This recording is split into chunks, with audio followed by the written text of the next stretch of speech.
Hi friends, welcome back our channel Geetha Ganesh Nilayam. ఇది Tuesday vlog అండి. Tuesday నేను మా ఇంట్లో చామదుంపల వేపుడు పెసరపప్పు చారు చేశాను. ఆ రెండు రెసిపీస్ ఒకే వీడియోలో చూసేద్దాము.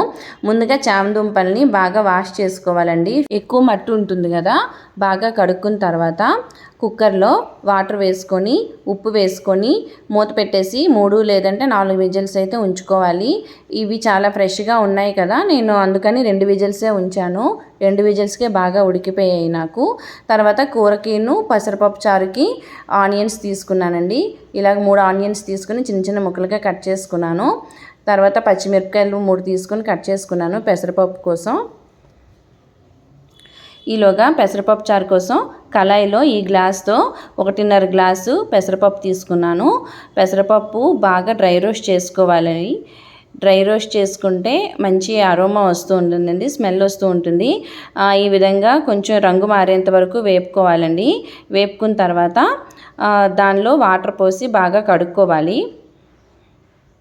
పెసరపప్పుని బాగా వాష్ చేసుకున్న తర్వాత డ్రైన్ చేసుకొని ఇందులో పచ్చిమిరపకాయ ముక్కలు, ఉల్లిపాయ ముక్కలు, టమాటా ముక్కలు, పసుపు, కారము కొంచెం తీసుకొని వాటర్ వేసుకొని మూత పెట్టేసి 3 లేదంటే 4 విజిల్స్ వచ్చేంత వరకు కూడా కుక్కర్ ఉంచుకోవాలి.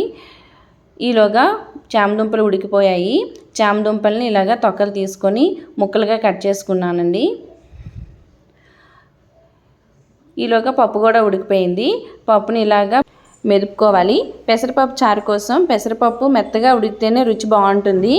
ఈలోగా కూర కోసం కళాయిలో ఆయిల్ తీసుకొని వేడెక్కిన తర్వాత పోపు దినుసులు వేసుకున్నాను. ఆవాలు, జీలకర్ర, శనగపప్పు, మినప్పప్పు, ధనియాలు వేసుకున్నాను.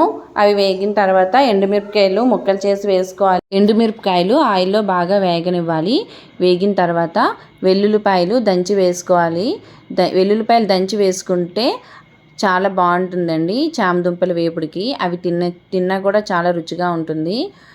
వెల్లుల్లిపాయలు వేగిన తర్వాత కరివేపాకులు వేసుకుందాము. కరివేపాకు 2 రెబ్బలు తుంచి వేసుకోవాలి. కరివేపాకు వేగిన తర్వాత ఆయిల్లోనే పసుపు 1 స్పూను, కారము 1.5 స్పూను, ఉప్పు కొంచెం తగినంత వేసుకోండి. ఉప్పు చూసుకొని వేసుకోండి. చామదుంపలు ఉడికేటప్పుడు ఉప్పు వేసాం కదా, కాబట్టి వాటికి ఆల్రెడీ ఉప్పు కొంచెం పట్టి ఉంటుంది. ఈ ఫ్రై చేసేటప్పుడు ఆయిల్లో ఉప్పు కొంచెం తగ్గించే వేసుకోండి. తర్వాత అవి వేగిన తర్వాత చామదుంపలు ముక్కలు వేసి బాగా కలపాలి. బాగా మూత పెట్టి వేగనిద్దాము. ఈలోగా పెసరపప్పు చారు కోసం పెసరపప్పు ఉడుకుతూ ఉంది కదా, అందులో చింతపండు చిక్కడిది వేసుకోండి. పులుపుని అడ్జస్ట్ చేసుకొని వాటర్ వేసుకోండి. పుల్లగా కావాలంటే కొంచెం వాటర్ వేసుకోండి. నేనైతే పెసరపప్పు చారు పలచగానే చేస్తున్నానండి. పెసరపప్పు చారు పలచగా చేస్తే చాలా రుచిగా ఉంటుంది. అందులో కొంచెం ఉప్పు, సాంబార్ పొడి 1 స్పూన్ వేసాను. ఉప్పు సరిపోయిందో లేదో ఒకసారి ఇప్పుడే చెక్ చేసుకోండి. ఈలోగా పెసరపప్పు మరుగుతూ ఉంటుంది. చామదుంపల కూర ఒకసారి కలుపుకుందాము. మూత పెట్టుకున్న తర్వాత పెసరపప్పు మరుగుతూ ఉంది కదా, ఈ పప్పుచారుకి తాలింపు కోసం మనము ప్యాన్ పెట్టుకోవాలి. ప్యాన్ పెట్టుకొని అందులో ఆయిల్ పోసుకొని ఆయిల్ వేడెక్కిన తర్వాత పోపు దినుసులు వేసుకోవాలి. ఆవాలు, జీలకర్ర, ధనియాలు, మినపప్పు, శనగపప్పు, వెల్లుల్లిపాయ రెబ్బలు, కరివేపాకు, ఎండుమిరపకాయలు వేసుకుంటే బాగా కలుపుకోవాలండి. ఈ తాలింపులో ఇంగువ వేసుకుంటే దాని టేస్ట్ చాలా బాగుంటుంది.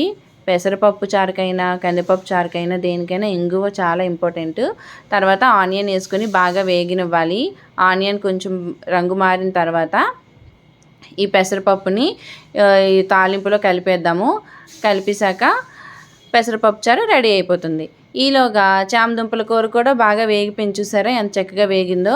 చామదుంపలు కూడా కర్రీ రెడీ అయిపోయింది. మీరు కూడా ఈ కాంబినేషన్ ఇంట్లో ట్రై చేసి నాకు చెప్పండి. రెసిపీ కూడా ఎలా వచ్చిందో చెప్పండి.